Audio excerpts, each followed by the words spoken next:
Katie's responsible for the cold open. Katie is responsible for the cold open. So, speaking of cold, it's cold here. We got our first snow yesterday. Mm-hmm. Have you guys gotten any snow? We did. We got snow about a month ago, though, in October. So I already had my first... I feel like the first snow is like very important because that's when you have your hot chocolate, and that's when calories stop counting. I agree with that. Yeah, I don't fully agree with that, but your body stops metabolizing calories. Seth, that's science, isn't it? That's I science. think Dempsey just goes into hibernation for the winter and just metabolism drops off. Because that definitely That's just it. not true for me. We had our first snow yesterday, but it didn't stick at all because it never does. Really? But then apparently we're gonna have like some snow tomorrow morning. They might cancel school, might be a delay. We would never be that lucky. Oh my god. No, we don't. We don't Never. actually cancel school. They just send us virtual, so then we have to do all of our classes over like Microsoft Teams. Interesting. No, they give us a 2-hour delay and then say get your butts to school.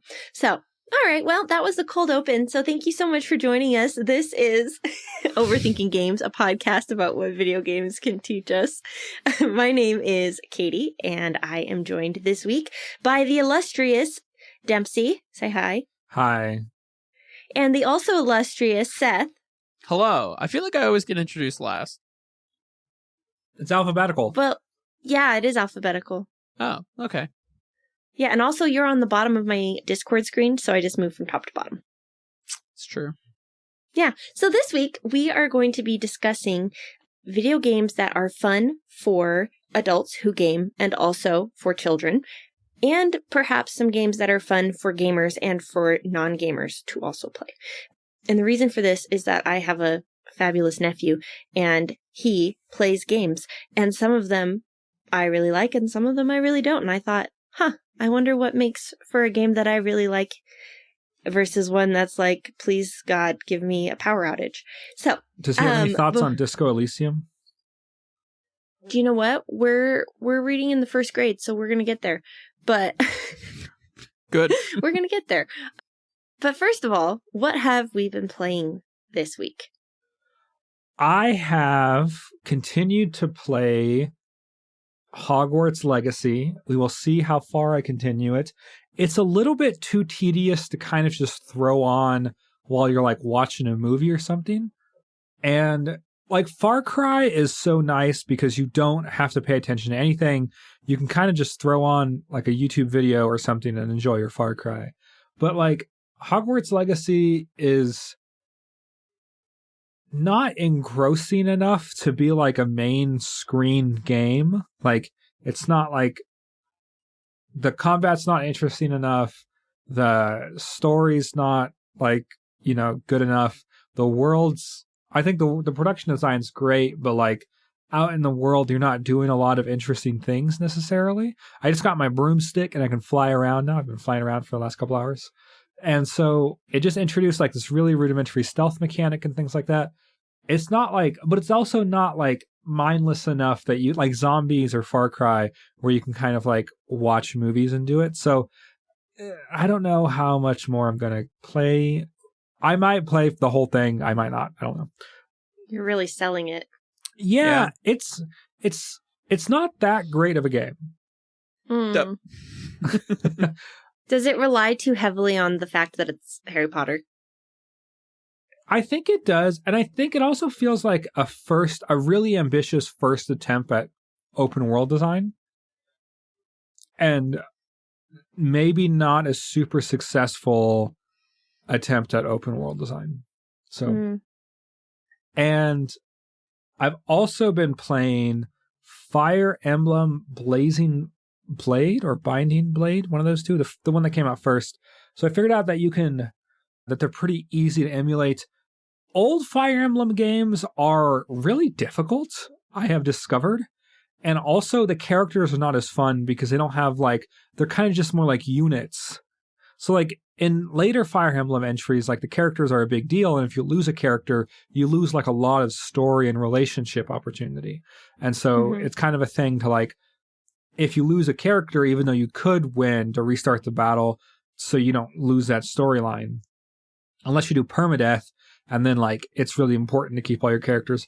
But in this one, which came out for the GBA, there's only like 3 people who get any dialogue. And then the rest of your characters are kind of just names and weapons.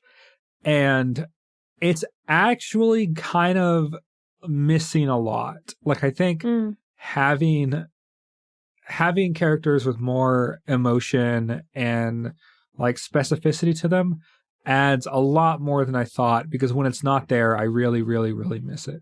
Literally, it's hard to keep them apart in your mind when you're like, okay, this is what this character's good at. Like, I can't just set someone up, know what they're good at, and use them. I have to go through all their stats every time I use someone, because I don't have just like a clean way to keep everyone separate. And so I think it's interesting because in Fire Emblem, you can have pretty specific character builds, but like with Three Houses or Radiant Dawn, they're all like kind of like full characters.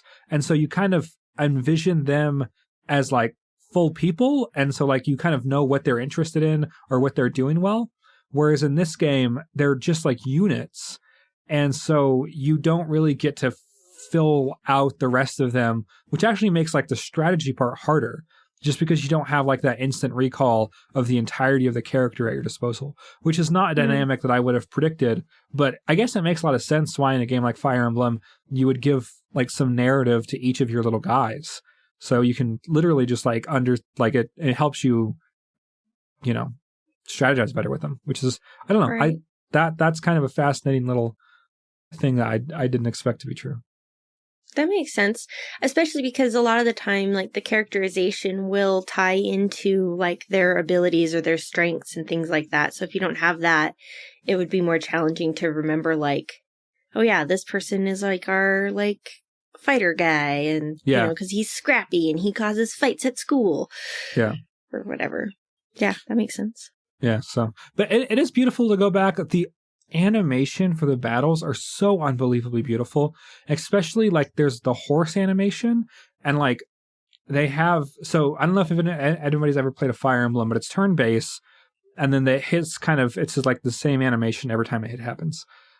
But in this game, just like it's such beautiful, dynamic, like full of life animation, and like they're like it's like 5 frames a second, so it's not like fluid, you know, motion picture animation, but it's like crazy beautiful. This game rocks. Since it's the GBA, is it like pixel art or? Yep. Cool. Yep. Yeah. It's awesome. I think it's worth going back and playing. It's very beautiful. Nice.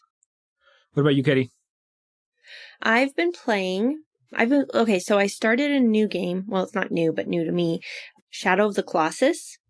Either of you played this before? Yeah. That's like an absurdly beautiful game. I think I complained about it on the podcast a long time ago. Did you? I think so. It's the one where every fight's a boss fight, basically. Yeah, and the camera sucks. The camera, it wants to be cinematic, and it like wants you to be in charge of the camera, and it's like you're in a movie. You're the guy in the movie. You're the movie guy. And I'm like, oh, I was supposed to move the camera. I'm missing the cutscene. It's terrible. I had to put that game down because I couldn't stand the camera. It's crazy. It does have some tricky camera work, but what I am really enjoying about it, I'm on my 3rd or 4th Colossus? I don't know. And what I really enjoy about it is, yeah, it's like a hacker slasher kind of fighting game a little bit, but really, it's a puzzle game. It's a puzzle game with a sword, because you have to figure out how to climb him. You have to figure out how to get to its like weak point. You can only attack in certain context when you're in the right place. So for those of you who have no idea what I'm talking about, Shadow of the Colossus is a game that came out in like 2016 or something, and like a while ago. No. That's the remaster, the remake probably came out in 2016. Oh, it's that long ago. Yeah, it was a PS3 game, but was it a PS2 game? Yeah, I think it was an old game. Oh my god, I actually don't know. I'll Google it for you. Okay, he's going to Google it for us. But anyway, you play as this guy who you carry this dead girl up to this place with like a stone plinth, and you're like, I would like to bring her back to life. And the like gods or spirits or whatever are like, you can bring her back to life, but first you have to kill these like colossi. They're like giant stone golems. And you ride your cool horse named Argo across this vast and completely empty open world. And you get to the Colossus and you have to find a way to climb up them. And they have like, they're made of stone and animal parts. And so you have to like find the fur so that you can climb up and stuff. So there's a puzzle aspect of figuring out how to climb it. So it's almost like Assassin's Creed when you're climbing up to the viewpoints and stuff. And then once you climb all the way up to the top, there's like a weak point and you have to figure out how to like balance enough while this big thing is walking around trying to shake you off so that you can stab it in its weak point, usually like the head or something. But then as you go, it gets more and more complex and there's more places on the body that you have to find and attack. And like the one I just fought has a big sword and you have to get him to attack you so that you can run up his blade so that you can then jump onto his body and climb your way up. So it's like a really fun mix of like kind of samurai sword stuff and puzzle climbing. So super fun. And I like that it's all bosses. It's like, oops, all bosses. And I'm here for it. So I've been playing that. And then it was released in 2005 for the PS2. Holy moly. It's an old one. Wow. 2005. Yeah, but there's a remake for the PS4. Which is what I'm probably playing. Is it a remake or a remaster? A remake. Remake. Okay, so I'm playing the remake. Yeah. And because it doesn't play like a game from 2005. The camera does. It does take itself extremely seriously with the camera. But it makes sense now when I think about it. If it was made in 2005, it would have been in that forerunner of open world games, like for the PS3 and Xbox 360 and stuff. So I'll give it a break on that one. The other thing I've been playing is The Seance at Blake Manor, which is a exploration puzzle game set in Ireland. Have I told you guys about this before? A little bit, yeah. Yeah, I think you mentioned Yeah. Oh my God, it's so much fun. My husband and I are playing that. And that is a game where a gamer, and my husband, he's a gamer, but just not to the same extent as me. We are both really enjoying playing it together. It's really good for couch co-op. And we've just been enjoying the heck out of it. It's a mystery game set in Ireland in the 1800s. And it's been like the way that they solve the puzzles. Like, you guys should play it. It's so fun. Like, I would highly recommend Seth. You should play it with your fiance because it's such a fun couch co-op game. Is it the one where time moves weirdly? Yes, everything you do costs a moment, like a minute in time. And you can only, like, we're starting to learn, like, how the schedule works and stuff. So, like, if we wanted to go to breakfast so that we could talk to all these different people in one place, we had to be there by 9:30, even though breakfast goes from 9 to 10. But if you're there past 9:30, they won't seat you. And we didn't realize that. So we accidentally stayed until 9:32 talking to the porter. And then we're like, cool, we're going to go into breakfast now. And he's like, oh, I'm sorry, we can't seat you. And I was like, oh. Okay. So then we had to like run around and try to find other people and figure out their schedules and stuff so that you can interrogate people and gather clues and stuff. So it's like Stardew Valley meets murder mystery. Fun. Time management. And then the final thing I've been playing is The Long Dark, which is, I think I've put 300 hours into it, and I've just upgraded from the second easiest difficulty to the third easiest difficulty, and it's so much more fun now because it's so much harder, and the wolves are so aggressive and chasing me all the time. But I'm motivated. I really want to get to 500 days, but if I don't do that, I want to get to at least 100 days. And if I get to 100 days of survival on the Long Dark, then my family and I are going to have a Long Dark themed party, and I'm excited. Fun. And I'm going to learn I'm going to make like bannocks and stuff because that's what you make in the game. And I'm motivated now. Now I'm really motivated to get to 100 days, and I will take no unnecessary risks because I'll get a party. So that's all. How about you, Seth? What have you been playing? A couple things. I know we talked about Vampire Survivors once or twice over the last couple episodes, and I've just been kind of like grinding away at it. I still haven't really figured out if the game has expanded a lot since it came out, or if I just never really put the time into it. Because when I came back to it, I had like all of the unlocks that you have to spend like the in-game gold in, that you like accumulate after each run. I had all those unlocked. I had just never actually bothered to go to like the unlocks and the secrets menus and just like go down the list and be like, all right, I'm going to do this and this and this and this and this and this and this. Mm-hmm.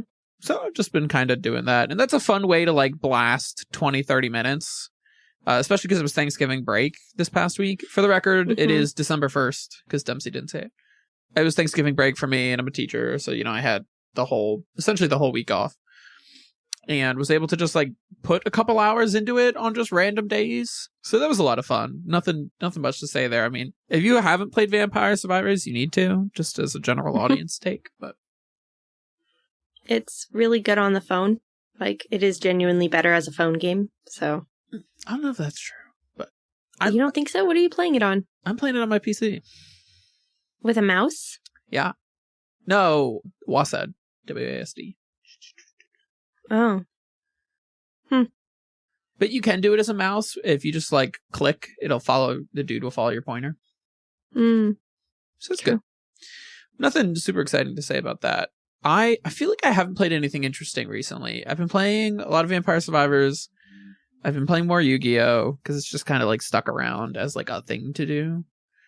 Rachel and I did go back and play a little bit of Split Fiction.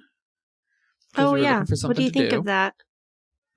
We are not very far into Split Fiction, and we literally played one level, and she was like, I'm good. No. It's because as it'll lead into our episode, I'm very much the gamer between the two of us. And she's like, if I'm like 100% gamer, she's like 5 or 10%. Right. Like every once in a while, she'll be like, oh, hey. When I'm like, what game do you want to play? Like, what do you want to do? And she'll be like, can we play Split Fiction? Or she actually didn't remember what she was called. She asked, can we play the game with the fantasy and the sci-fi? And I went, I do know what you're talking about. She'll like play The Sims sometimes on her own. And that's kind of like the extent of the gaming that she engages with. So it's few and far between, but it's also just funny because there's, and we'll again, I'm sure we'll get to this, but there's so many things that I just like am naturally in tuned to as like somebody who plays a lot of games, that when we picked up Split Fiction again, and Rachel essentially had to like completely relearn like how a controller works and what her like physical relation to like what her hands do and what happens on the screen. You know, I love this woman to death, but she cannot remember that like which one is R1 and which one is R2, and then she doesn't know her left and rights very well. So when it pops up on screen that you need to hit like R1 to grapple, she really just goes for the 1 in 4 chance that she hits the correct button. This is after we've been playing for 10 or 15 minutes and she's done multiple grapples, and I'm like, my love, it is the same button that you clicked last time to do the grapple. Yeah, it's weird how once it becomes in tune, it's like not being able to remember before you could read. You know, it just becomes so innate. Right. I'm just like I just click the button that pops up, and it's not a problem for me. But you know, so it goes, I guess. I don't know if I have much else. Oh, I played a little bit of Minecraft recently. I was like, I should go do a hardcore Minecraft playthrough because I do that every once in a while. And I did it for about 10 minutes. And then I went, wow, I have a little house. Nothing is going to kill me anymore. Which is not fully true. But I feel like it's one of those silly things about something like hardcore Minecraft is it really is just like, when will you eventually make a mistake? And just like fall off something tall and get yourself killed on accident? Or when will you take some silly risk in the nether and light yourself on fire? And aside from those things, there's a lot in common between my hardcore Minecraft and the Long Dark, because it's the same thing. You're like, I'm going to just keep going until eventually I don't have enough torches and a snowstorm comes in and then the wolves get me. And you're just like, okay. Everything was fine until it went to hell. Yeah. And I mean, that's generally how it is, but I think, like, Minecraft's one of those games that I've just put enough time into that, like, also Minecraft just generally isn't that dangerous of a game. Like, it's not really designed to be. Like, you can mitigate most risk in that game with, like, very basic preparation. Mm-hmm. And the kind of preparation that also doesn't take a long time. Like, for a normal Minecraft playthrough, you can get, like, a self-sustaining food source within 10 minutes. Mm-hmm. You just go, like, punch some grass and you get seeds and you plant them, and it literally takes all of, like, a couple minutes, and then you just have food for, like, the rest of your playthrough. That being said, it is a game. It's not a game for children, but it's a game for children. That is sometimes good to remember when I'm like, wow, this game is not that difficult. And I'm like, I remember it being more difficult when I was 11, and I don't think that's a coincidence. Right. That's a good segue into our You're welcome. topic. Thank you so much, Seth. It's like you're a professional or something.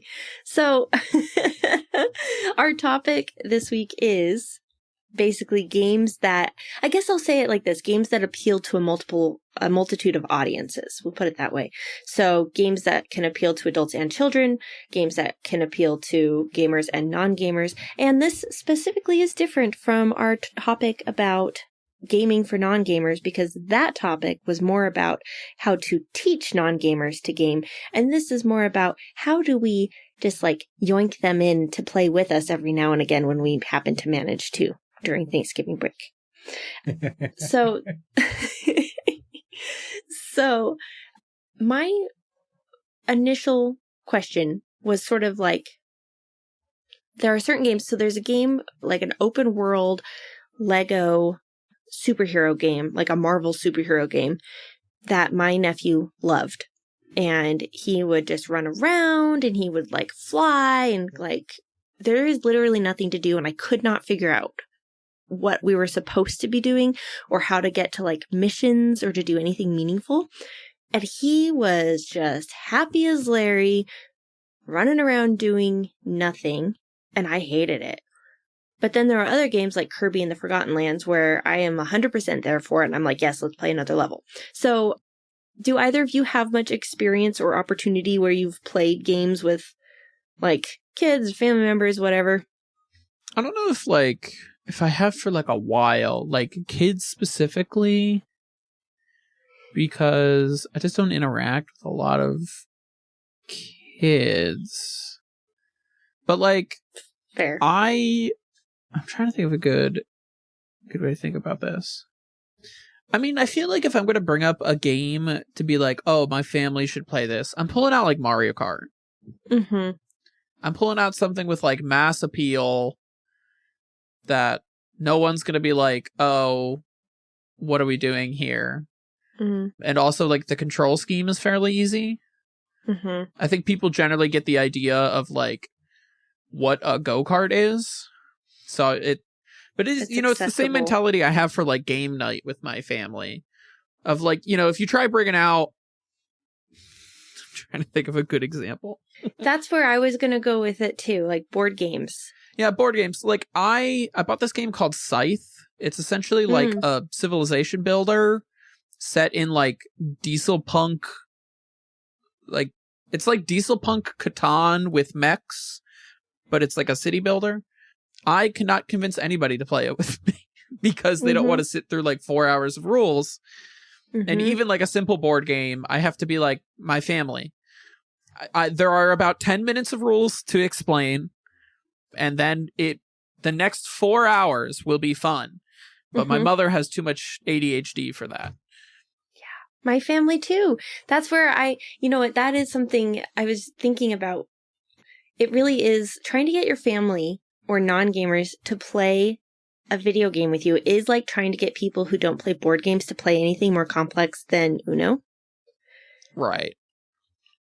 And I have a plethora of board games that I'm like, you guys would love this if we could just get past the part where I teach you how to play. And I'm like, my job is professionally teaching people how to do things. I promise I will make it entertaining. Yeah, exactly. Dempsey, you've successfully gotten people in your family to become legit gamers, like your mom playing Baldur's Gate. Yeah, but that had a lot to do with kidney failure. So, fair. Which is kidney failure limiting mobility. So she had to find a hobby that didn't require her. She used to like raise chickens and garden and things like that. But what got her difficult. Like Baldur's Gate is not an entry level game. So how did you get her into playing Baldur's Gate? Whereas like my mom has played Call of Duty and like Gears of War and things like that since we were, kids or in high school. But now as an independent gamer, she chooses things like A Little to the Left or like Invento, like puzzle games, like organizing puzzle games and things like that more so, or like a cozy game like Dredge. She'll play Baldur's Gate with us, but it's definitely outside of her comfort zone. Well, my mom has been playing strategy games for longer than I have because she's the one that introduced me to Fire Emblem. So, I was about to say, I thought that your mom had more of a history with games.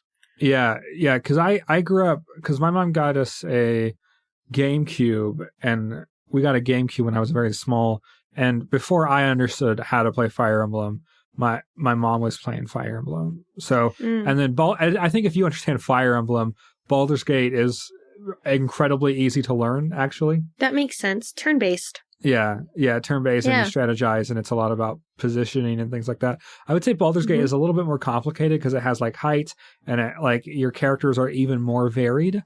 But if you understand, because I think right now my mom has put like 600 hours into Baldur's Gate. Wow. But like if you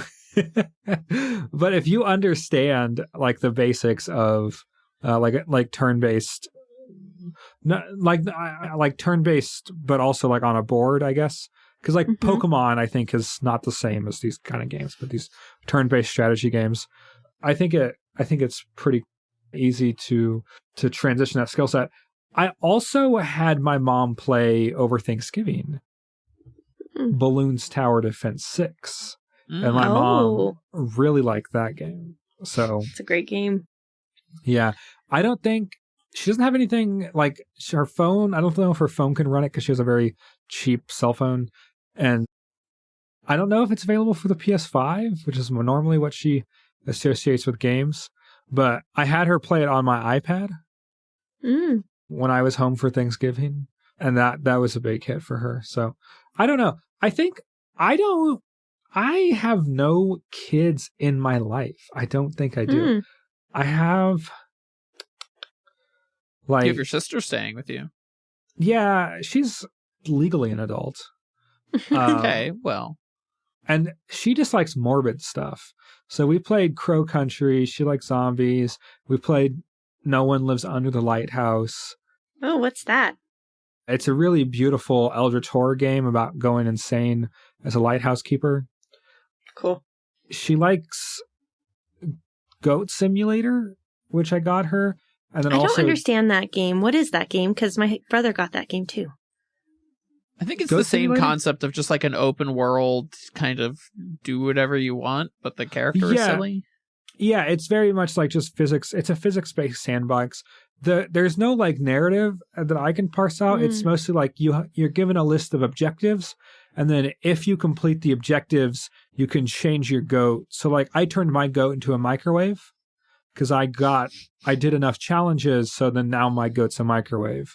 Or you could turn your ghost and you can turn your goat into a Tyrannosaurus Rex if you do enough challenges and things like that. And it feels like just like an Unreal Engine, like 3D open world environment. It almost feels like you're playing like a mod in Grand Theft Auto, maybe. Like it has a lot of like Grand Theft Auto 5 sandbox energy. Okay. It's obviously it's a lot less complicated. Kind of the only way you can interact with stuff is by headbutting or licking it.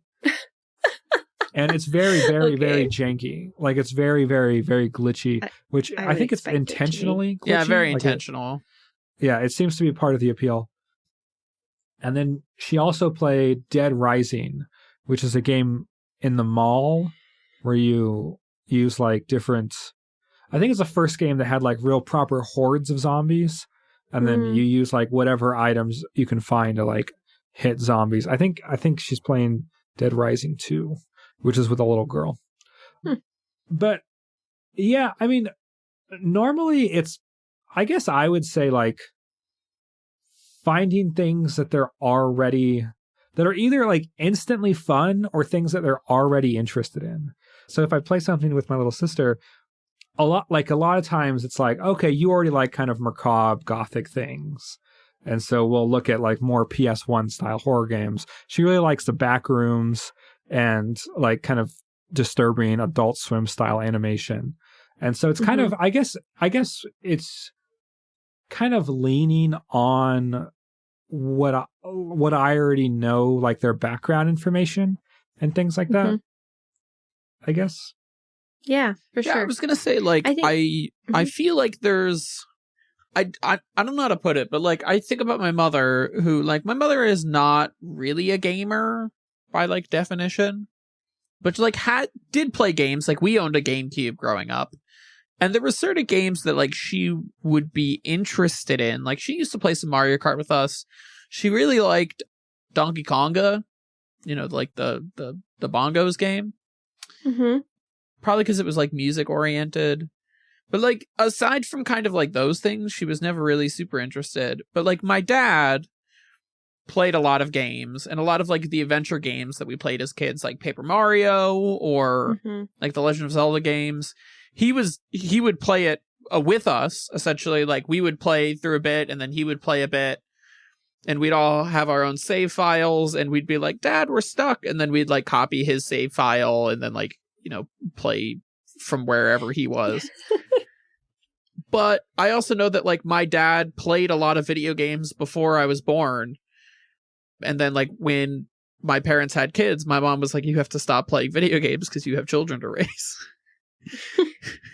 So there's an element of like, I think my dad is just kind of the type of person who's predisposed to like video games. I was going to ask.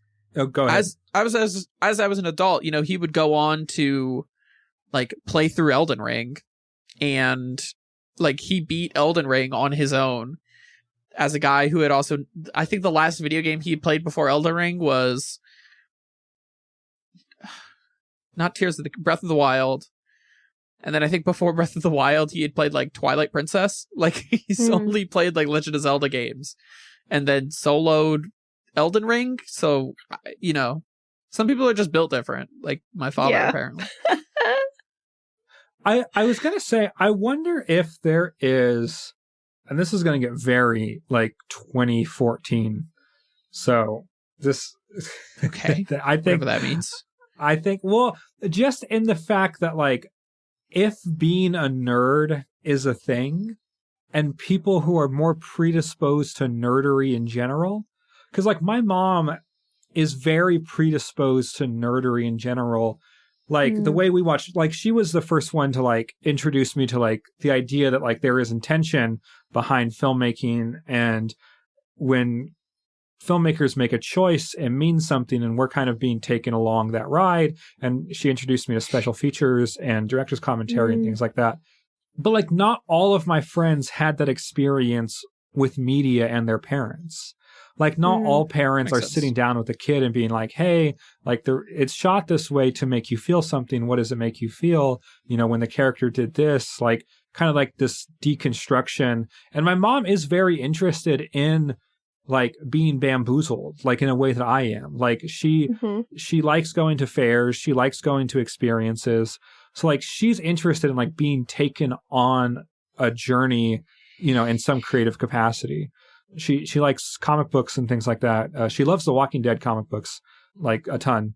And so like, I guess like I do and the reason I say like this is very 2014 coded is because like on one hand, I don't think like being a nerd is necessarily a thing. I just think that like some people like some TV shows or whatever. Like there's not like an identity in that that's useful. But on the other hand, I do wonder if some people are just more predisposed to buy into fictions easier. Because when I think about the people in my life that have no interest in video games, they also don't think very deeply about like Lord of the Rings. Like, it's not like I can like tell them about like the scourging of the Shire and like, you know, why like when Frodo or when Gandalf was talking to Pippin on the horse as they were riding, like why that conversation was so significant. Like, they wouldn't give a shit about that either. And so like I do think it's maybe how predisposed someone is to buy into like take fictional circumstances seriously, because I think everyone I know who plays video games also is predisposed to, on some level anyways, really value fictional circumstances. And I think some people just aren't built that way. Like, they like, it's this imaginary, why am I going to spend time on this past like the immediate entertainment value? And so I think I do think that maybe that's like a biggest like why, like, if I am getting someone into video games and they're already a nerd about things, I think I have a much easier time showing them something like God of War or Red Dead or something like that. But like, even like the cowboys I know, I wouldn't necessarily show them Red Dead because I have to get them to buy into these fictional circumstances, which is something that they're hesitant to anyways. So I would probably show them something like Mario Kart, in which you would have immediate gratification and like it's so literal and easy to understand. There's not a barrier of buying into the fiction, if that makes sense. Yeah, it's sort of like if somebody's not going to be interested in, I mean, but this is just like a general take, sort of like if you know somebody's not going to be interested in epic fantasy, like you're not going to show them Lord of the Rings because they're just not going to give a shit. Sure. Right? Like you need a little bit of, I don't know if you call it like emotional sensitivity, but like you need to be able to like read the room and be like, to know your audience. Know your audience, right? That's definitely a better way to put it. And be like, oh, there is, I think, a media out there that this person would like, but it's like just this isn't it. And so sorry, go ahead. I was gonna say, there's some aspect of this that I think is like a value prospect, because I think looking back at my father, who's a person I know is like predisposed to like games, but he's also not going to be the kind of person that goes out and buys a new console, because he just doesn't consider it like a very valuable use of his time, and is not like self-motivated to go like find games. But if I come to him and I'm like, hey, I think you'll really like this game, he'll be like, okay, sure. That's how my mom is, actually. So she's thinking about getting, you know how Steam or Valve announced the Steam box? Yeah. She said that my mom has a Steam Deck, but she said she's actually really interested in getting the Steam box because she feels like it would be easier to use and more like what she's used to, because she's always played on consoles. And whereas like the handheld of it all, like she never plays handheld, so she's always playing docked, and it would be more optimized if it was like that Steam box situation. And it's that same thing of like, if I give her a game and I like help her get it set up and stuff, like she'll play it and she usually will really like it. But if she doesn't have that little bit of a nudge to get her going, she doesn't usually. And I think because it's just a little bit of discomfort with using the Steam Deck in general. Technology, yeah. Yeah. Versus with my husband, I got him to play, I asked him to play The Seance of Blake Manor, and I knew I'd get him because it's an Irish story, but moreover, it's made by an Irish developer. So then he won't go into it thinking, let's see how they do portraying an Irish story. Let's see if they actually get it right, or are they going to be all stereotypical? He goes into it knowing that the developers are Irish, and so he goes into it more curious, more open-minded.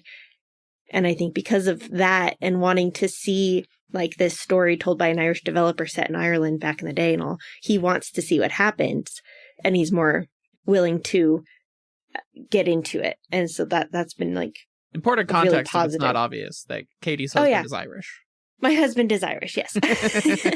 Context, my husband is Irish. And he's not like the American version of Irish. He was like born he's like in Irish. Yes, Irish. Yeah, like and the he's Grand always Theft Auto willing people. to play games. Yeah, Okay. exactly. He's always willing to play games with me, but we usually don't like keep coming back to them. And part of that is because I'm a selfish gamer and also he's a selfish gamer. We both just want to play our own things. But we've been having so much fun with this one because of that, that pull of background knowledge and connection, which I think makes a big difference. See, I'm kind of thinking now, I wonder what would happen if I like bought my dad a Switch for Christmas. Or if, you know, like I got a Switch too and I gave him my Switch and I was like, go find games to play. Which is also why I want to have this mom-isode eventually, because yes, I think it would be funny because my mom's perspective on video games is not all positive by any stretch. And my dad is like, I like games. Right. And I think it would be really fun. And especially because, like, Dempsey, your mom plays different style games compared to what my mom plays. And then because your mom doesn't have as much of experience, Seth, I think that would make for an interesting conversation. Would we be there too? Or would we just leave them to it and they would just stare at each other awkwardly? There's no way we can stick our three moms in a Discord like, call and just be like, have fun. And just like stare at each other. No, but my mom would be too shy for that. Yeah, that can't happen. But no. Anyway, but like okay. part of, you know, my inspiration for that in general and like the thought process here is I think there are games that like my dad, who is I think on the cusp of being a gamer, and me, who very much is, like there's something there, and there's got to be games that would transfer him to the other side of the fence, because right now he does a lot of like Words with Friends, and he played a lot of Clash of Clans for like far too many years of his life. And get him Vampire Survivors on his phone. My dad might fuck with some Vampire Survivors. Yeah. I'm telling you. You know what else was funny? We were with some family friends yesterday, and they're people that my parents have known since those people were teenagers. And I was talking with their dad, and who, like, we have a lot of similar interests. And I was driving home with Rachel, and I was like, I bet their dad would enjoy playing Warhammer. Like, I gotta ask him next time I see him. Yeah, so like it seems silly, right? Like Vampire Survivors is a game that I've put a good chunk of time into, but I just consider to be like a background game. But could that be like a transitional game for somebody like my father to be like, oh, maybe there are other games out there that I'd be like more willing to explore. That's not necessarily like, because he's only really played like Legend of Zelda games and Elden Ring recently, which are like fairly significant time investments. And something like the idea of a roguelite would be a fairly new idea to him, I think. Mm-hmm. Well, he played the original Rogue. He talked to me about that before. I actually remember being like a young teenager and talking about a roguelite for the first time. And he's like, oh, I've played Rogue. I was like, oh, my dad knows ball. That's so funny. I've like the last time I was like, I had a volunteering buddy that was about 10 years old, and I would go and hang out with him like a couple times a week and just do activities with him, right? And he didn't like video games, and it fucking killed me. I'm like, you're 10. You're like the age to like be into, and he could not care less about video games.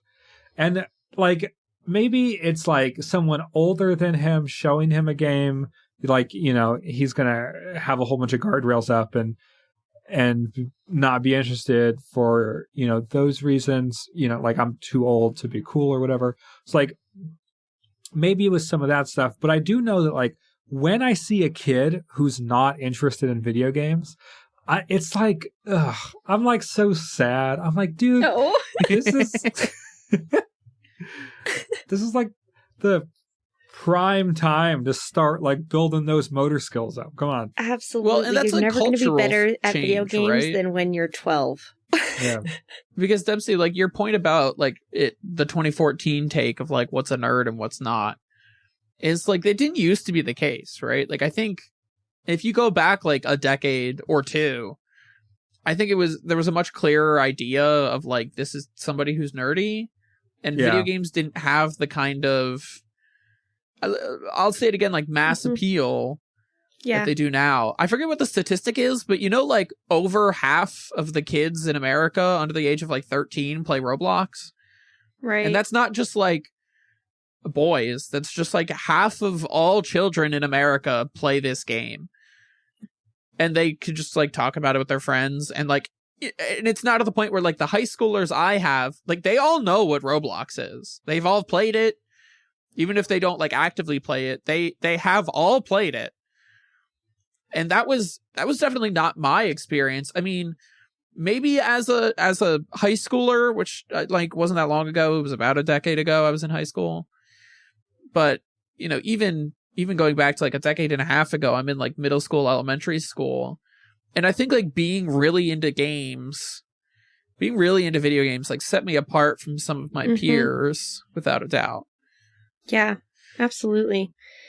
And I think now like kids game, but kids these days, they play things like Roblox and like Clash of Clans and lots of phone games, lots of Minecraft still.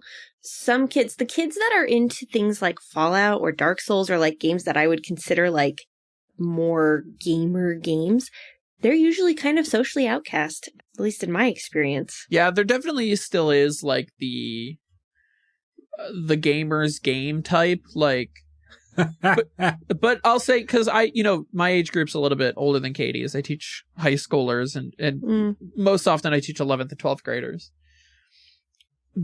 Every once in a while I'll have a chat with a kid and I'm like, oh, like you've also played like an insane amount of Night Rain. And it's like not the kind of kid you would expect. But even the kids who are like on the football team and on the basketball team, like your traditional jocks, like they play Madden, they play like 2K, like they like playing like the mass appeal sports games. Like they've played Mario Kart.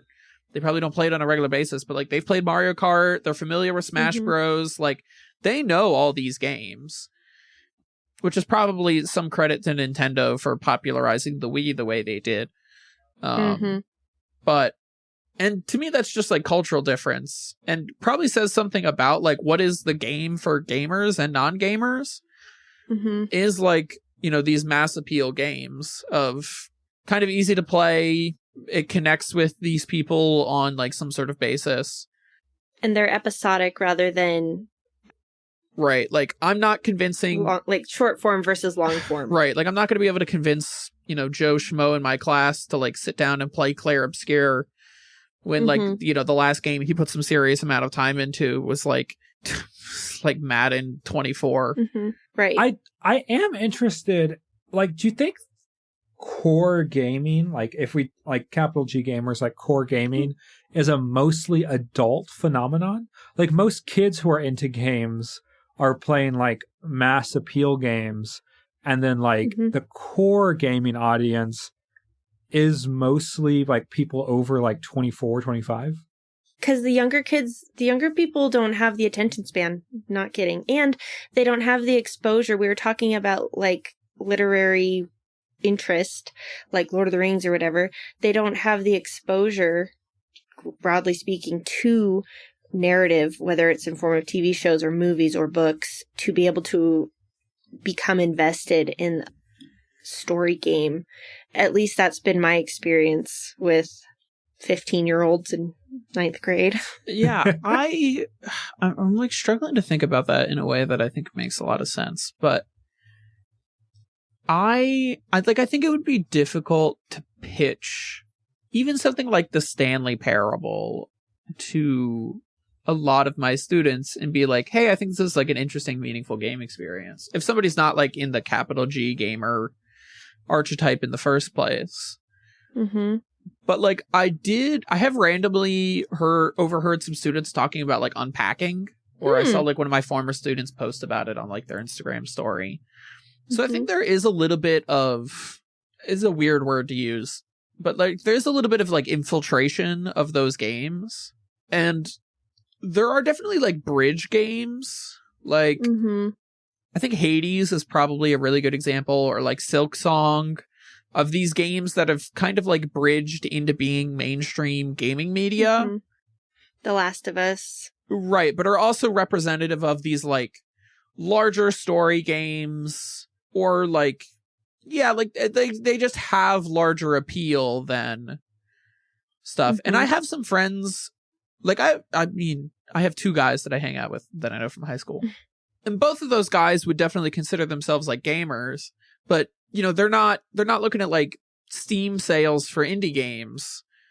And none of these guys would ever play any of the indie games we've talked about, but like the one guy has put like almost a couple hundred hours into Space Marine 2. We played a lot of Elden Ring together. We played a lot of Night Rain. Like he'll play AAA games, but he's not going to be like diving into indie games. I think he played Clair Obscur, but only, you know, like after it blew up. To be fair, I also only played Clair Obscur after it blew up. Well, yeah, but it's more of a point about like he's also not the type to take like a risk on games. Sure. And that's probably also something for like the gamers versus non-gamers, is like how risk adverse are you in your gaming experiences? Right. I think if you have gaming as like a significant hobby, like we all do, we're probably a lot more willing to be like, oh, I have no idea about this game. Let me check it out. There's probably a tier below that is, oh, like I only really play like AAA games that have sort of hit like the zeitgeist. And then there's like a tier below that that's like, I really don't play a game unless if it's in like, not just in like the gaming zeitgeist, but in like the cultural zeitgeist. Sure. Right. And then somewhere above there, that's like, I really have only played like 1 or 2 games in my life that have, I don't know, been like marketed to me and that's easily accessible on my phone or whatnot. I'm going to make this about me for a little bit. Go for it. So I always thought that I was a little bit atypical because I got into gaming, like proper gaming, I would call it, as an adult. But maybe I just became the target demo for games. Like when I was a teenager, I played like Call of Duty and like some Nintendo titles. And then it wasn't until like I was like 21 where I played Florence and God of War and Red Dead. So maybe like I actually just became the target demographic.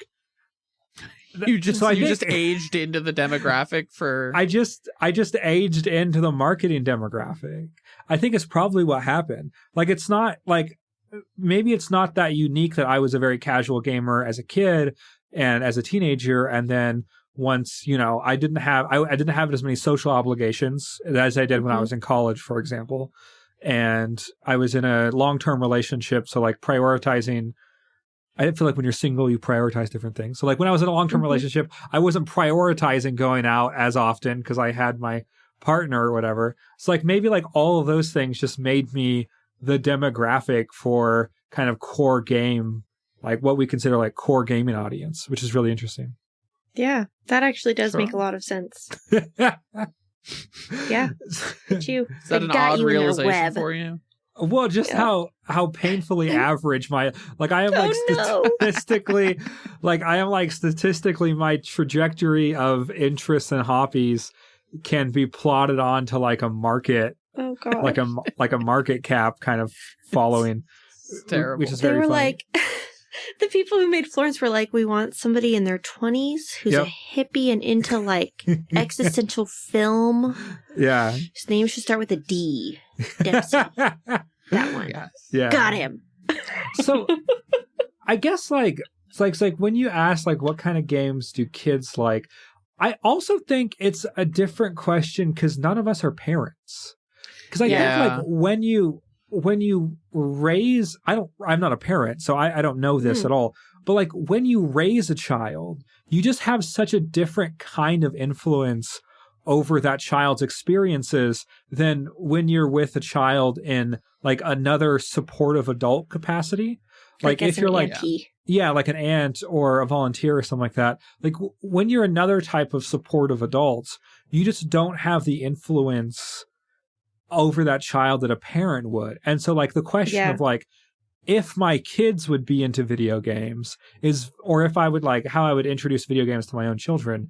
That seems like because they would have like all of the other experiences that I would have given them to. And so it wouldn't just be me showing them video games, but it would be a part of living with me, you know, like it would just be an extension of how I talk about art and like how we experience the world together and things like that.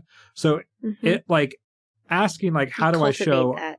Yeah. Asking like, how would I show a nephew a game that I really enjoy, I think is different than like how parents would introduce gaming as a hobby to their children. Right. Because when you're raising them, you want to start them young. So I know that my brother started playing games with my nephew as he would watch my brother play. And then they got like the Kirby game, which has a really brilliant little sidekick feature where your little guy is basically tethered to Kirby. And that way, if he gets lost or whatever, he just teleports back to him when he needs to and stuff. So zero frustration play, you know. And then now that he's getting bigger, he's starting to play. Like, he's really good at Crash on Burnout. Like, he's really good at Crash on Burnout. Okay. So he does all of those levels when we play Burnout 3. And he's getting to that stage now where we're able to play more interesting things. But he will, a lot of the times, like, he'll be like, well, I don't want to do anything. I just want to have fun. And I'm like, that's not fun. If we're not accomplishing something, if we're not getting a bigger number, are we having fun? We are not better people. We are not better people, and it's not fun. Yeah. He's over there, like, playing make-believe in Kirby's Village. I guess, like, what is the motivating experience for a child when they pick up a video game controller?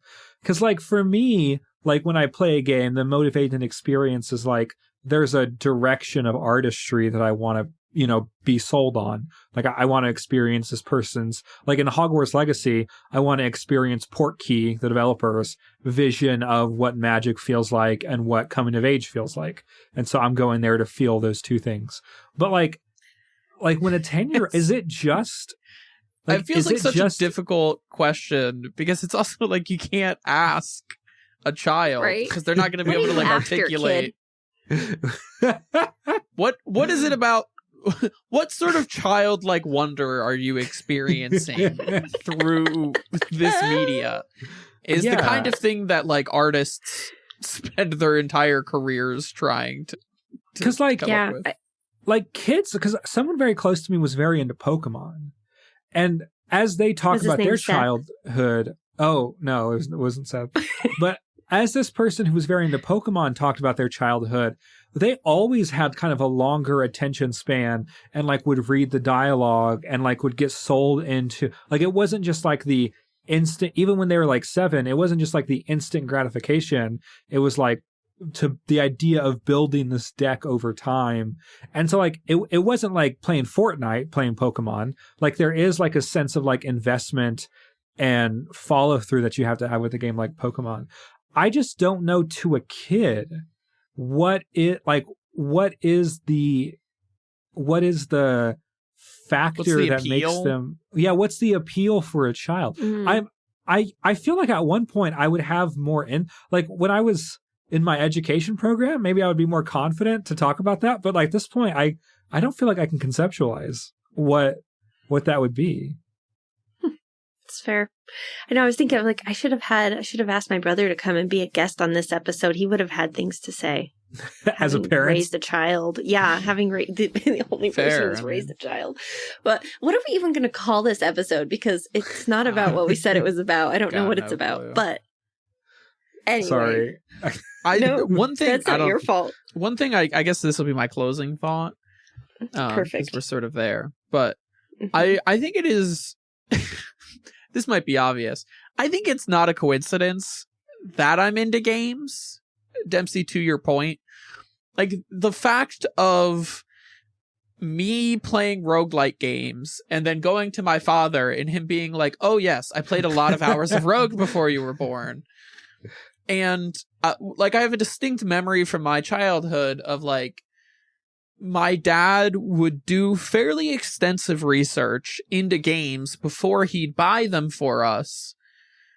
because he wanted to make sure that we were playing like the best rated games that have like really good reviews and were really well rated. So like we played a lot of bangers of games. It was a lot of like first party Nintendo games, but also like we would just get games every once in a while that my dad is like, hey, this is well rated and it looks fun. But that's kind of coming from the lens of somebody who likes games, and he's the guy with the credit card, you know, so he would buy us games. And looking at the greater scheme of like how I ended up liking games, probably is some element of my father who is like, my wife wants me to raise children and not spend all my life playing video games, but like at least my kids can play video games and that's okay. Yeah. And he can sort of live vicariously through me, and probably bought us games that he would want to play so that he could also play them. Right. Right. And like exactly. that predisposes me to like games because my father did. And not in like a genetic way, but in a like nature versus nurture. My dad taught me a certain sort of gaming schema. Right. Yeah. I think, you know what this episode is called? Nature versus nurture, the evolution of gamers. Yeah. That's good. Okay. That's good. That's awesome. what it'll be called. That's what it'll be called. All right. Well, thank you so much for joining us. This has been Overthinking Games, a random podcast about what video games can teach us. If you have thoughts on this topic or ideas for topics we could talk about in the future, if you're a parent, please feel. Or if you're a parent and you have insight into this, because we don't know anything, send us an email. It's in the show notes, and we will catch you next time. Bye. Bye. We're such a mess.